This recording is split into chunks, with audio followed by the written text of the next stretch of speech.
ಇದು ಈಶಾವಾಸ್ಯ ಶ್ರೀಮದ್ ವಾಲ್ಮೀಕಿ ರಾಮಾಯಣ ಕೇಳಿ ಪ್ರತಿದಿನ.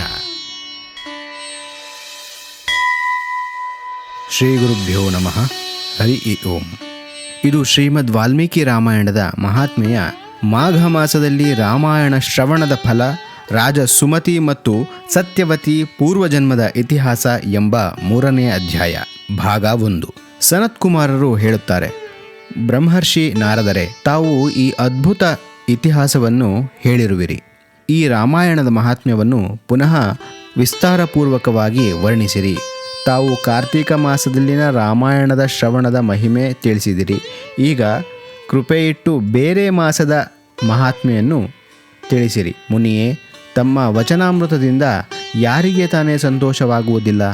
ಹೀಗೆಂದ ಸನತ್ಕುಮಾರರ ಮಾತು ಕೇಳಿ ನಾರದರು ಹೇಳುತ್ತಾರೆ, ಮಹಾತ್ಮರೇ, ನೀವೆಲ್ಲರೂ ನಿಶ್ಚಯವಾಗಿ ಬಹಳ ಭಾಗ್ಯಶಾಲಿಗಳು, ಕೃತಕೃತ್ಯರೂ ಆಗಿರುವಿರಿ.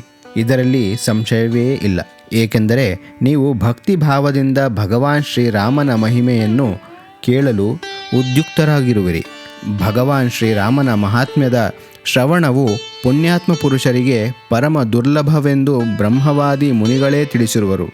ಮಹರ್ಷಿಗಳೇ, ಈಗ ನೀವು ಒಂದು ವಿಚಿತ್ರ ಪುರಾತನ ಇತಿಹಾಸವನ್ನು ಕೇಳಿರಿ. ಇದು ಸಮಸ್ತ ಪಾಪಗಳನ್ನು ನಿವಾರಿಸಿ ಎಲ್ಲ ರೋಗಗಳನ್ನು ನಾಶ ಮಾಡುತ್ತದೆ. ಹಿಂದೆ ದ್ವಾಪರದಲ್ಲಿ ಸುಮತಿ ಎಂಬ ಒಬ್ಬ ಪ್ರಸಿದ್ಧ ರಾಜನಾಗಿ ಹೋಗಿರುವನು. ಅವನು ಚಂದ್ರವಂಶದಲ್ಲಿ ಹುಟ್ಟಿದ್ದು ಶ್ರೀ ಸಂಪನ್ನ ಮತ್ತು 7 ದ್ವೀಪಗಳಿಗೂ ಏಕಮಾತ ಸಾಮ್ರಾಟನಾಗಿದ್ದನು. ಅವನ ಮನಸ್ಸು ಸದಾ ಧರ್ಮದಲ್ಲೇ ತೊಡಗಿದ್ದು ಸತ್ಯವಾದಿ ಹಾಗೂ ಎಲ್ಲ ಪ್ರಕಾರದ ಸಂಪತ್ತುಗಳಿಂದ ಸುಶೋಭಿತನಾಗಿದ್ದನು. ಯಾವಾಗಲೂ ಶ್ರೀರಾಮನ ಕಥೆಯನ್ನು ಸೇವಿಸುತ್ತಾ ಶ್ರೀರಾಮನ ಆರಾಧನೆಯಲ್ಲೇ ಪಾರಾಯಣನಾಗಿದ್ದನು. ಶ್ರೀರಾಮನ ಪೂಜೆ ಅರ್ಚನೆಯಲ್ಲಿ ತೊಡಗಿರುವ ಭಕ್ತರನ್ನು ಅವನು ಸದಾ ಸೇವಿಸುತ್ತಿದ್ದನು. ಅವನಲ್ಲಿ ಅಹಂಕಾರ ಕೊಂಚವೂ ಇರಲಿಲ್ಲ. ಪೂಜ್ಯ ಪುರುಷರ ಪೂಜೆಯಲ್ಲಿ ತತ್ಪರನಾಗಿದ್ದು ಸಮದರ್ಶಿ ಮತ್ತು ಸದ್ಗುಣ ಸಂಪನ್ನನಾಗಿದ್ದನು.